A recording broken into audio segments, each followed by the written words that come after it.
So we should be live on Facebook now. Good evening. This is Debbie Lacken from Kids Around Dogs. And this is our author chat because I don't know if you followed us before, but if you're new, we have a KAD library. So that means that we have books that the authors are kindly letting us view on our library, and they're books that we thought were brilliant for what we do, that approaches both dogs and kids, and are helpful for families, and are helpful in schools, and again very helpful for the children as well. And this evening we have a very extra special guest in a way, Anna Crichton. Hello, Anna. Hi. Thanks for having me. Thank you for being here. Gosh, and Anna is on holiday as well. So you're taking some time off your break to be here. So thank you very much. Anna is the author of the Zara Dog Dog and the founder of Zara Dog Dog Club. So the Zara Dog Dog are two books at the moment. One is Zara Dog Dog in the Sun, and the other one is Zara Dog Dog. Zara Dog Dog. What about the dogs? Dog Dog. So both really helpful books, and we're going to dive into them in a little bit. And I was saying that Anna is a little bit of an extra special guest because Anna is also a KAD Pro professional. Yay! So Anna, tell us a little bit about you. I know you're a mum. Can you tell us a little bit about that as well? Cool. Yes. So I'm a mum of two. I've got two boys, Isaac and Benjamin. Isaac's now 8 and Benjamin is 4. And then we have our dog in our family, and she is called Zara. So surprise, surprise, the books are inspired by Zara. Yeah, we had Zara before we had our first child. She was kind of a bit of a second-hand dog. She was pre-loved, we like to say, but she joined us quite young from a puppy, so we had that time to bond. And yeah, just, you know, we love seeing the kids interact with her, and she's a real family dog. She really loves being with everybody. You know, if you're playing, you've got the toys out, she's there in the middle of it all, wants to be with everybody with us. So oh, nice, so lovely. And how old is Zara now? She's 10.5 now, so she's getting older. You see a lot of changes in her as she does get older. But the books were started off when she was still a young dog, really. She was only about a year old. And I was pregnant with my first son. We were walking around Wimbledon Common, and we would see lots of dogs and children interacting. And I would notice that, you know, there's lots of sticks there, loads of woods, and the kids would have their sticks, and Zara would be very interested in that. And the kid would stand there with, no, it's my stick, and they'd be holding it in the air, sort of waving it around. And Zara and other dogs wouldn't sort of understand that they weren't playing, or they'd run off. Oh, the dog's there, I don't want to be near the dog. The dog would think they were chasing. And I was thinking, so all these situations coming up where they've got no clue what one is trying to say and how they want to be interacting with each other. And so I had this idea of, actually, we need a book or something. There's something missing to help these kids understand what the dog is thinking that they're thinking, and just help them get along more easily. And so that's why you decided, right, I'm going to do that. Yeah, so I started writing books, and then sort of focused around different scenarios. So I've actually written a lot more, but I haven't got them published yet. So there's definitely there's a whole series there. The first two, as you said, I've got them here. We've got Zara Dog Dog on the School Run. So, I mean, this was literally from seeing children and dogs at the school gates. You said yourself in other posts that I've seen, you know, it's a very busy environment. There are lots of children there sort of looking to interact with the dogs, lots of buzz, and lots of just sort of patting without maybe being introduced properly. So this one is really focused around dog body language, just really showing how a dog can be fearful, and showing the key signs to look for before greeting a dog. And then we have Zara Dog Dog in the Sun. So obviously this time of year, it's really important. We've just had the heat wave. This is all about how to care for your dog in hot weather, the signs to look for if they're getting too hot, and the different things that you can do to look after them. In fact, let's start with the second one. since the weather is, well, it's a bit grey today, but still, it's summertime, and there might be people watching from a warmer part of the country or the world. I really liked the book because, yes, there is a family life situation, and then they go, right, daddy's like, oh, okay, let's go out for a walk before it gets too hot. So there is already something there, and introduces you already in, oh, what's the deal with being too hot? Children might not realize that. And in fact, we know that it's not only kids. Because there is always that problem. You see people like out with their dogs and like baking on sun. And but it's not only that there is the story of them going to the park and all that, but it also teaches them about how dogs pant because they don't sweat. So you have some images on that, and it's lovely to be able to show that to the kids and to teach them this is how dogs work, because they're different from us. And then, oh, where do you find Zara? Oh, she's in the shade, and you would do the same. So you can feel empathy for the dog, because you would feel the same thing. You probably do feel the same thing being out on a walk. So that's just really, really lovely. Did you find inspiration on that because it was a hot summer day in a way, or did you want something that would teach the kids? What was it? The story behind that? So I think all of the books I've written are inspired by real questions from children. So we as adults have learned over time what panting is and why dogs pant, although I still had to research the technical detail around it. But children don't understand what that is, that heavy breathing, that tongue out. What is, what even is that? So you have to explain it's called panting, and then why do they do that? And then as part of the book, I was sort of researching for imagery around it, and it was really technical. It's kind of like vet level learning around panting. So I worked really hard. We were talking about the illustrator earlier. I worked really hard with Siobhan, who's the illustrator, to find an easy to understand way to explain that. And then we showed that to a vet to make sure that that was accurate and depicting the right thing.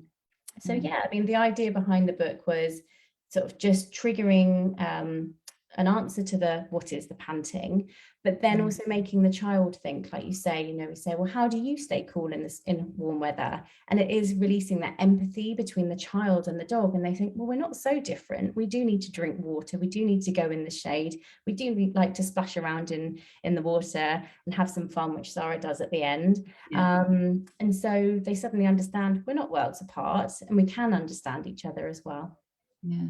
Oh yeah, I really, really like that. I like the fact that the children can relate to the dog and or with the dog and really understand them, so that there is that connection that they can make with Zara and hopefully the dog in real life. Or other dogs as well. If they were to see other dogs in the street, they go, oh, I might not have a dog, but I understood that point. And they can also hopefully also be advocate for other dogs, and when their own dog when they are adults. So it's really brilliant, and again, very, very much in time with with like everyday summer days at the moment. The other books instead, actually, before we went to the books, I wanted again to point out the illustrations, because they're brilliant. So the name of the illustrator is Siobhan Barlow.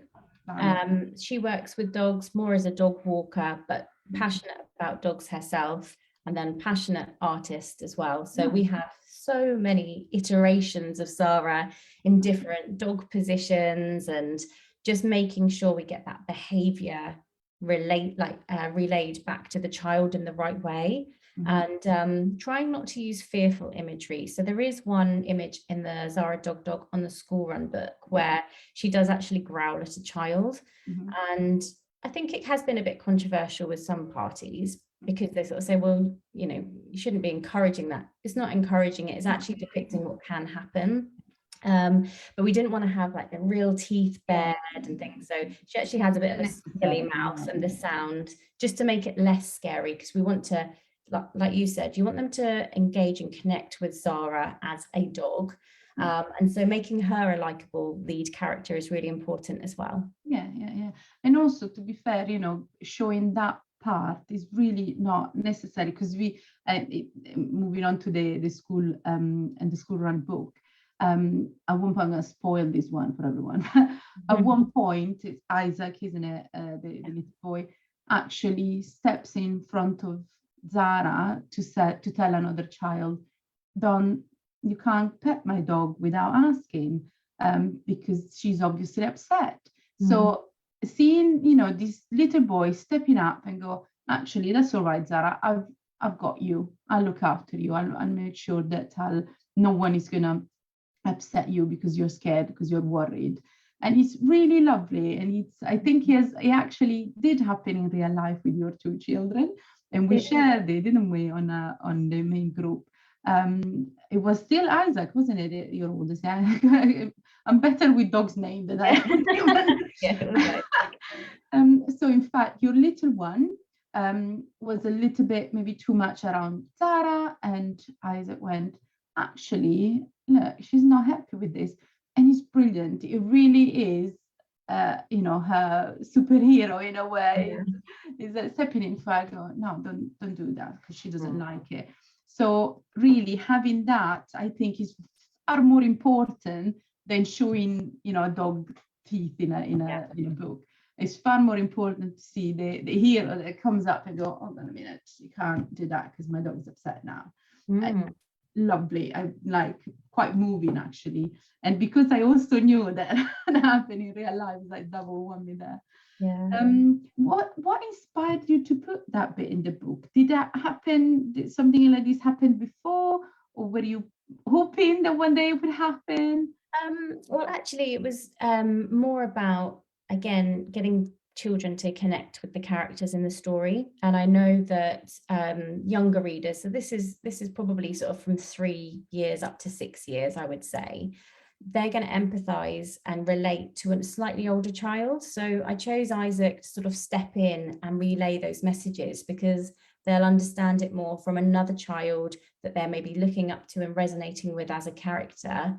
And then they hopefully want to kind of relay and do those behaviors themselves. So yeah, it was more, as you say, I think the word hero is really important there, because I want them to look up and think, yeah, I want to stand up for dogs and point these things out. And it's a bit like you were saying with the protocol for fear of dogs. When you finish that training, those children are actually, they've got a higher level of knowledge of most dog owners. How amazing. Can you imagine just arming these children with that information, getting them out there as advocates? That's a whole different generation, educated and informed, and hopefully really passionate about animals as well. I would have thought so, because if you have, that the power of knowledge anyway, of knowing, right, I know when dogs are upset or when they're not upset. I know that I have that skill that a lot of grown-ups don't have. And we praise them and we encourage them to step up for dogs or other animals. I don't see why they shouldn't carry on and be those kind of grown-ups, that are the voice of the voiceless in a way. And hopefully, it's not only related to dogs. It can move on to other people as well and help maybe some of their peers or other people in life to not have upsetting times or being bullied and things like this. Exactly. So both really lovely books. And you mentioned that maybe there might be something as well in the future coming up. Yes, I haven't quite decided which book will be next, but I have a few in the pipeline, as I say, and I really want to make it feel like a set. So the books say they're part of the Zara Dog Dog Club book series. So I want to add to those, and I just like the option of people, whatever their scenario that they might be struggling with, or they've seen their child not maybe understanding, there's a book there to sort of suit that situation and fit their need. And if the child likes it and engages with them, then there's more they can learn along the way as well. What about maybe a book on the fear of dogs? That's a really nice one. Another one. All right. Training already. No, I think that would be really nice. And I kind of started writing the books from the voice of Zara and things she was thinking, and it was a bit confusing. So that's another reason to bring the child in to sort of relay and convey that information. But it would be really interesting to see that dynamic play out from a fearful perspective, because the whole point is these books are for, I'd say, that kids that are curious about dogs, but the idea is they might be fearful, they might be a bit sort of, they might love them a bit too much. Yes. And it's about teaching them that right balance and hopefully, yeah, increasing their understanding. So if they are fearful, they can create a bit of a bond with dogs and see them as less scary creatures. I would say that both books in their own ways, although different stories, different teachings, they can both help children to understand dog more and relate with them and create a bit of a more of a bridge, if you like, between us and them, kind of thing. Yeah. That's really nice. I know that you have visited schools. Do I remember correctly, right? So you've visited schools with or without Zara? Do you take her when you go? Without Zara, yeah. I'm not sure Zara would enjoy it that much, and that's the truthful reason, especially now she's a bit older. So so you've been kind of touring a little bit around your area with the books, and how are the kids receiving it? Do they enjoy it? They love it. So the way it has been working is we ask the teachers to sort of set up a bit of a Q&A early on. So they brainstorm some ideas they'd like to ask me. I do a reading of one of the books, and then we have a bit of a discussion. And I find that a lot of the time the children just want to share their stories, actually. Like, I've got a golden retriever, I've got this, and like they want to tell me about the dogs that they have, and then any questions that they have, which are often, you know, things that we take for granted as knowledge, as I said, around panting. But I think I mentioned to you before when we first met, one of the questions was, you know, what if I meet a bad dog being walked by a bad person? And there are those feelings of fear of underlying there. So I think talking about it really helps. It opens up the discussion. It's nice for them to see that they've got friends that are really excited to talk about dogs as well. So yes, it works nicely, and it's not too long a session, just to keep them interested and they feel like they're getting something out of it by having a nice story read to them as well. Yeah, and I should say, I'm sure you don't mind, if anyone here is watching that works in a school, or their kids go to schools, and maybe they can talk to the whoever is responsible within the school, that they could get in touch with Anna, and you could go and do, you know, a school talk, or also reading the book. I always love when Molly School organizes things like this, because not only encourages children more to read, I feel, and the author is there, you know, regardless of the book, it doesn't encourage the kids to go, oh, that is actually the author of the book, let me have a look. And sometimes, as we know, it can be of a struggle to go, come on, it's time for reading. No. But also, you know, both the Zara Dog Dog books are so lovely and educational. They're lovely to look at as well, you know. And the reading is fun, and it flows well, and it's just, yeah, I really can't pull them in on away. I really, really love them. And the body language as well in the school run one in particular, there is a little bit of reference to the body language as well, so it's so important. And we both are very passionate about canine body language. So yeah, brilliant books. I'm so happy that they're part of the library. Thank you again, Anna. Thank you. So can I ask you a question? I always ask this question. I am an avid reader, as I think you are too. So do you have a favorite book or a favorite author? And it doesn't have to be dog related. Yeah, well, my favorite child's book, actually, even when I was a child, it is a dog book, but it's Harry McClary. I don't know if you know that one, but I know them. Yeah. So lovely, like, you know, bottomly pots covered in spots, and I love all the different breeds in there. And I love that the main character is this mongrel, this scruffy mongrel who's really cheeky and leads them all astray. And they've got different sort of stories as well, but I always find them a really nice rhyme to go with it as well. So yeah, that's my go-to one. Oh, that's really nice. I haven't thought about those books in ages. Yeah, they're good to go back to. Yeah, they are. I think Molly actually had a few. I wonder if they're still there. And they, again, that's also lovely illustrations. That is really so helpful when dealing with kids because they want to look at something pretty as well. Let's face it. Yeah. So yeah, so lovely. When they meet the cat, Scarface Claw, and they all run with their tails between their legs, I think it's just hilarious, that dynamic between the cat and the dogs. Oh, that's brilliant. That's basically what happens almost in real life. Yeah. Great. So is Zara with you while you're away? No, I decided not to bring her because it's me and another mum, 4 children. I felt like it was just going to be a bit much, to be honest, and I didn't know how hot it would be. But we're in Weymouth, and there are so many dogs here, and it's so dog friendly. I saw a dog in a life jacket earlier on a boat. And I even was at a pub yesterday for lunch, and they had actually like a beer keg, but with a big paw print on it. I was going to post it on my social media later, so that people could just top up water bowls for their dogs. So she's having a holiday of her own with my sister, who lives near some ranges, and there's a canal there. So she's having a lovely time. Really good. That's great. You know, it's probably for the best. But yeah, Weymouth, I must say, the whole area down here is very dog friendly. But I think it was wise with 4 kids, and I think you ladies would have gone insane adding a dog to the equation. I'd definitely bring her around here though if we come back, because as I say, it's so welcoming and it works out really well. So great area. Oh, so pleased. So Anna, thank you so much. Can you please remind us where we can get your books from?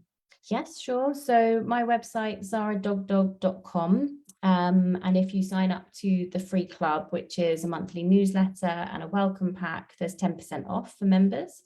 And you can also get the Zara Dog Dog on the School Run book on Amazon. Zara Dog Dog in the Sun is going through a funny phase, so it's not on there for some reason at the moment. Both books are from my website easily. Brilliant. So thank you again so much for being part of KAD, for being part of the KAD library, for being just awesome all around. Thank you for having me. It's so wonderful. I love being part of this group because honestly, I don't have to preach to why this book is needed. You know, everybody has the same passion for bringing kids and dogs together. So really happy. Thank you. That's fantastic. Thank you so much. Have a lovely evening, everyone. And Anna, I'm sure I'll speak to you soon. And enjoy your holiday in Weymouth then. Thank you. Bye, everybody. Bye, everyone.